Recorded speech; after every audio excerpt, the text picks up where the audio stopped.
आज हम movie explain कर रहे हैं घोस्टबस्टर आफ्टर लाइफ, जहां पर सालों से कैद एक पावरफुल मॉन्स्टर आजाद हो जाता है और उसको पकड़ने के लिए आते हैं कुछ यंगस्टर्स। मूवी के स्टार्ट में हम फेमस घोस्ट हंटर डॉक्टर इगोन को देखते हैं, जो किसी पुरानी माइन से घोस्ट को ट्रैप कर कर ला रहे थे। तभी एक अजीब सी पावर उनकी गाड़ी पर अटैक करती है, मगर बैलेंस बिगड़ने की वजह से उनकी कार का एक्सीडेंट हो जाता है और एक्सीडेंट की वजह से उनकी कार उल्ट जाती है। लेकिन डॉक्टर इगोन किसी तरह अपनी कार से बाहर आ जाते हैं और वो अपने घर की तरफ जाने लगते हैं। लेकिन रास्ते में डॉक्टर इगोन ने कई ज्यादा ट्रैप्स को लगाया हुआ था। अब डॉक्टर इगोन घोस्ट पकड़ने वाली मशीन को चला देते हैं, मगर घोस्ट पकड़ने वाली मशीन अचानक खराब हो जाती है।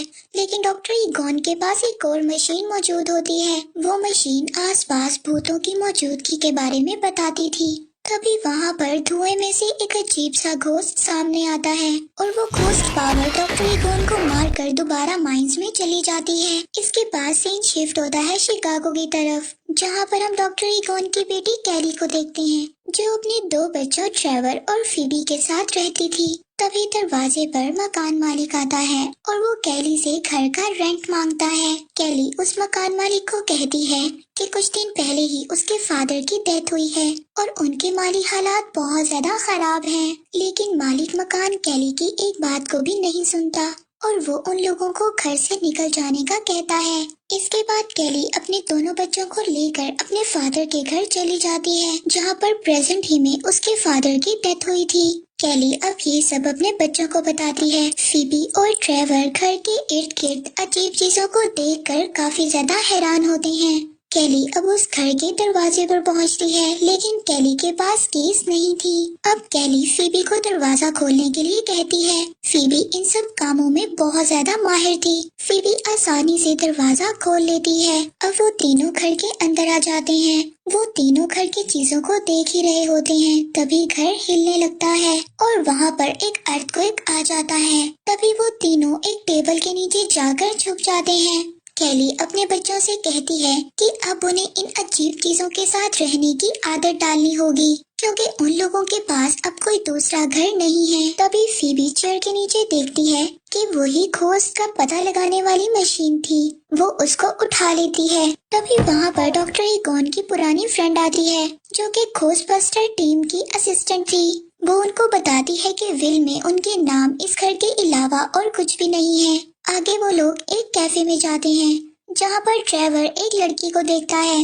वो लड़की कैफे में काम करती थी। अब ट्रेवर उस लड़की को देखकर काफी ज्यादा इम्प्रेस होता है और वो भी कैफे में जॉब करने लग जाता है। कैली फीबी को समझाती है कि अब उन लोगों को यहीं पर रहना पड़ेगा और उसे भी यहाँ पर कुछ दोस्त बनाने चाहिए। अब रात को फीबी के रूम में रखा हुआ मीटर ऑन हो जाता है और उसमें लाइट्स जलने लगती हैं और विंडो के पास रखी हुई चेस नीचे गिर जाती है। अब फीबी को ये सब बातें बहुत ज्यादा अजीब लग रही थी, लेकिन वो चेस को ठीक कर कर दोबारा टेबल पर रख देती है। दूसरी तरफ ट्रेवर भी चीजों को चेक करने के लिए बाहर जाता है, जहाँ पर गैराज में उसको घोस्टबस्टर की पुरानी गाड़ी मिलती है। सुबह जब फीबी उठती है तो वो देखती है कि चेस की गोटी एक खुद ब खुद आगे आई हुई थी। अब फीबी को इस बात का एहसास होता है कि उनके अलावा इस घर में और भी कोई मौजूद है। फीबी चेस में अपनी चाल चल कर वहाँ से चली जाती है। इसके बाद हम फीबी को स्कूल जाते हुए देखते हैं। स्कूल पहुंचकर कैली उसके टीचर से मिलती है और उसके टीचर को फीबी का ध्यान रखने के लिए कहती है। फिर कैली कुछ पेंटिंग का सामान लेने के लिए मार्केट जाती है। मार्केट का ऑनर कैली को उसके फादर के बारे में कुछ बताता है। ऑनर कैली को बताता है कि उसके फादर बहुत ज्यादा अजीब थे। वो अपने फार्म हाउस पर कुछ न कुछ एक्सपेरिमेंट करते रहते थे। उधर दूसरी तरफ फीबी की फ्रेंडशिप एक लड़के से होती है, जिसको सुपरनेचुरल चीजों को रिकॉर्ड करने का बहुत शौक था। तभी वहाँ पर एक बार फिर अर्थक्वेक आता है, लेकिन फीबी देखती है कि वहाँ पर किसी को भी कोई असर नहीं होता। फीबी के टीचर उसको बताते हैं कि ऐसे अर्थक्वेक यहाँ पर आते रहते हैं और वो भी इन पर काफी ज्यादा रिसर्च कर रहे हैं। स्कूल के बाद फीबी का फ्रेंड उसको एक जगह पर जाने के लिए कहता है। फीबी का फ्रेंड उसको बताता है कि वो जगह बहुत ही ज्यादा अमेजिंग है। फीबी का दोस्त उसको पुरानी माइंस में लेकर आ जाता है। वो फीबी को बताता है कि पहले यहाँ पर बहुत से लोग काम करते थे और फिर आहिस्ता आहिस्ता वो लोग गायब होना शुरू हो गए। इसके बाद फीबी घर आ जाती है।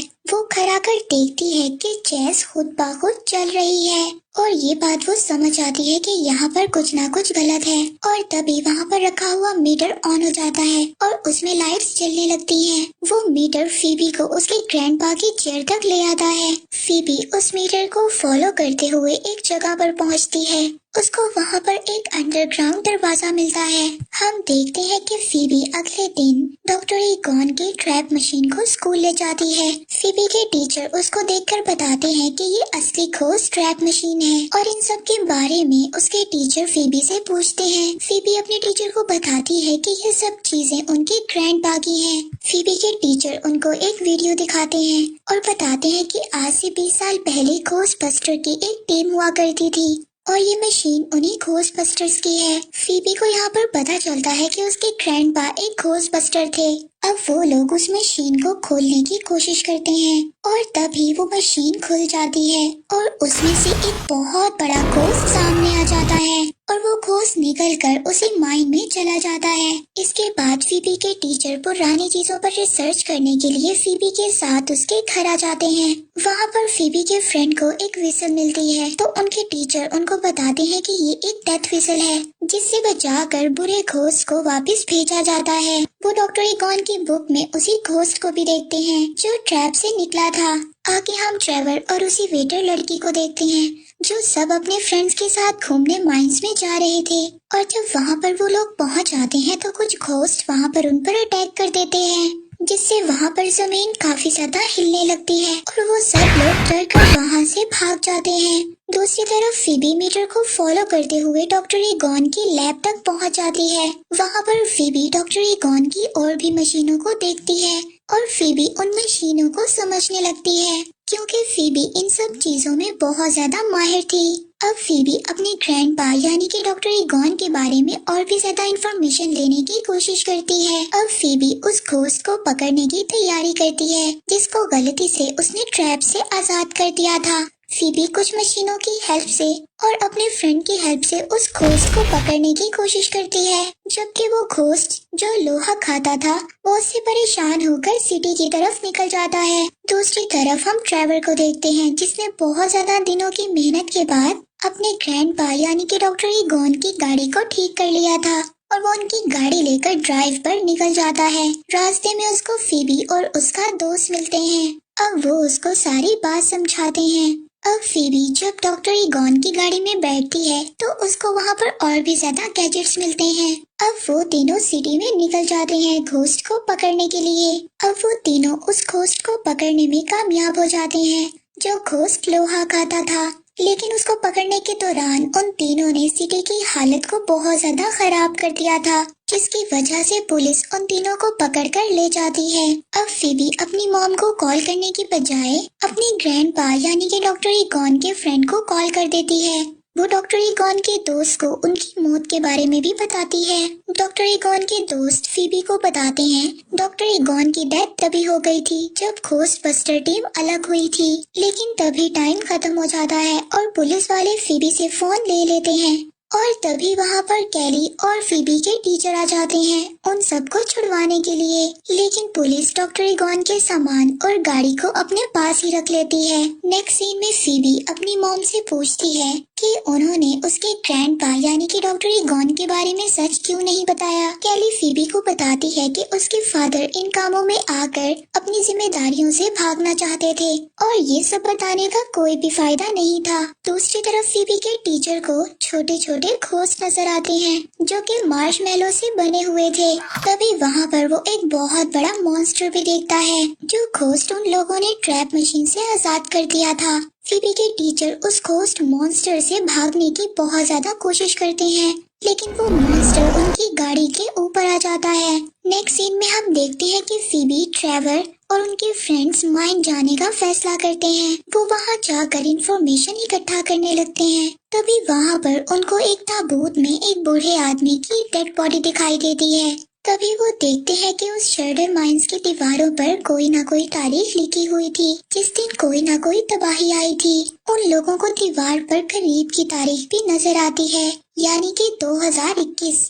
इस साल में भी कुछ होने वाला है। तभी हम देखते हैं कि वो बूढ़ा आदमी जो ताबूत में बंद था, वो अचानक जिंदा हो जाता है, जिसे देखकर सभी बच्चे बहुत ज्यादा डर जाते हैं। अब फीबी इस बात को डिसाइड करती है। उसके ग्रैंडपा बिल्कुल ठीक थे।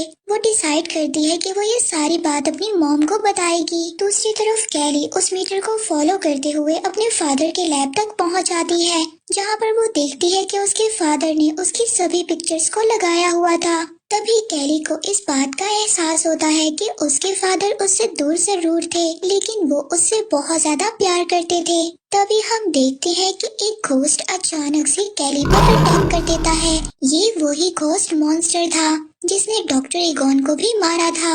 अब उस घोस्ट ने कैली पर कंट्रोल कर लिया था। बच्चे जब घर आते हैं तो कैली की हालत देखकर बहुत ज्यादा डर जाते हैं। और दूसरी तरफ सिटी दोबारा से हिलने लगता है, क्योंकि फीबी के टीचर पर भी घोस्ट ने कंट्रोल कर लिया था। फीबी के टीचर उन घोस्ट मशीनों को यूज करते हुए सिटी में तबाही मचा रहे थे, और कैली को भी जिस घोस्ट ने कंट्रोल किया था वो उसको अब माइंस में ले जाता है। अब सभी बच्चे घोस्टबस्टर का सूट पहनकर पुलिस स्टेशन निकल जाते हैं, और वहाँ से घोस्ट की मदद से जो घोस्ट लोहा खाता था जेल को तोड़ देते हैं, और वहाँ से दोबारा से अपनी मशीनों को हासिल कर लेते हैं। वो सभी लोग उन चीजों को लेकर दोबारा माइंस की तरफ चले जाते हैं। अब उन लोगों को पता चलता है कि कैली और फीबी के टीचर पर जिस घोस्ट ने कंट्रोल किया हुआ है वो घोस्ट कोई और नहीं बल्कि माइंस की हिफाजत करने के लिए है। और वहीं पर गॉजर भी आती है, जो इन अजीब क्रिएचर घोस्ट की गॉडेस थी। फीबी गॉडेस को डिस्ट्रैक्ट करने की कोशिश करती है। तभी फीबी के साथ ही बाकी घोस्ट पर अटैक कर देते हैं। इतने में कैली की बॉडी से घोस्ट निकल जाता है और वो उनको बचाकर वहाँ से ले जाते हैं। लेकिन फीबी के टीचर अभी भी घोस्ट के कंट्रोल में थे। अब फीबी के टीचर और गॉडेस उनका पीछा करते हुए उनके घर तक आ जाते हैं। अब फीबी की मशीन घोस्ट गॉडेस के आगे हारने लगती है। इतने में हम देखते हैं कि घोस्टबस्टर की पुरानी टीम उनको बचाने के लिए वहाँ पर आ जाती है। ये वही लोग थे जो डॉक्टर ईगोन के साथ काम करते थे। वो सभी लोग घोस्टबस्टर्स होते हैं, मगर वो लोग भी गॉजर को हरा नहीं पाते। तभी फीबी की हेल्प करने के लिए डॉक्टर ईगोन यानी कि उसके ग्रैंडपा वहाँ पर आ जाते हैं। अब वो सब लोग मिलकर गॉजर पर अटैक करते हैं, और जब वो लोग सब मिलकर गॉजर पर अटैक करते हैं तो वो लोग कामयाब हो जाते हैं, और फीबी का फ्रेंड भी मार्शमेलो मॉन्स्टर्स को मार देता है। तभी ट्रेवर को एक आइडिया आता है। वो अपनी गन से दोबारा से मशीन को एक्टिवेट कर देता है, जिसकी वजह से फील्ड में लगे ट्रैप दोबारा से एक्टिवेट हो जाते हैं। कैली वहाँ पर लगे स्विच को ऑन कर देती है, और गोजर के साथ साथ बाकी घोस्ट मॉन्स्टर्स भी उस मशीन ट्रैप में कैद हो जाते हैं। अब डॉक्टर ईगोन के दोस्त भी उनसे माफी मांगते हैं, और कैली अपने फादर की सोल से गले लगती है। तभी उनकी सोल हमेशा के लिए चली जाती है। अब सभी मॉन्स्टर घोस्ट को पकड़ लिया था। अब सिटी में कोई भी मॉन्स्टर घोस्ट नहीं था, और हमें मूवी के लास्ट में दिखाया जाता है कि एक घोस्टबस्टर का मेंबर डॉक्टर ईगोन की गाड़ी को अपने गोडाउन में ले आता है। तभी वहाँ पर लगा मीटर जलने लगता है, और इसी के साथ ये मूवी यहीं पर एंड हो जाती है।